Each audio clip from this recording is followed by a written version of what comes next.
And, I've had the blessing or the curse to scan over 1,000 convicted felons and over 100 murderers, and their brains are very damaged. So if your behavior is so bad, you end up in a cage.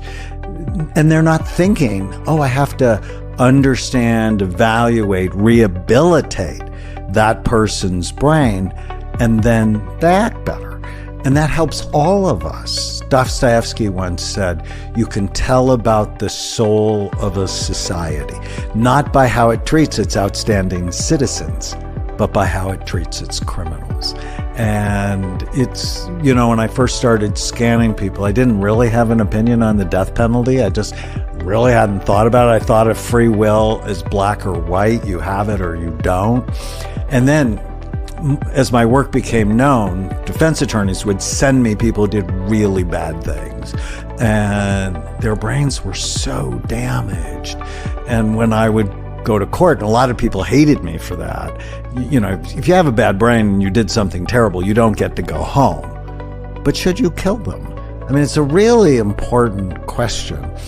And I'm like, no, it's not the sign of an evolved society to kill sick people. I mean, you have to protect society from them, but what I've seen is if we rehabilitate their brain, they can have a meaningful life.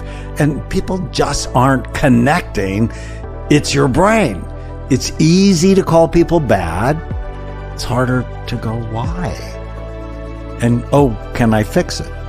What are the things that damage our brains? Because I think what we find is we often think like, that person was totally normal, and then one day they just changed. Or we say things like, if you just met them, like they were just quiet and calm, like you would never have noticed anything, and then they did this horrific thing. Like, what are those habits? What are those patterns that start damaging our brain? Because I don't think we're aware. As you said, we never see our brain. We don't really talk about it. We don't really know much about it. What are the things we do since birth that damage our brains that could lead to something as extreme as that?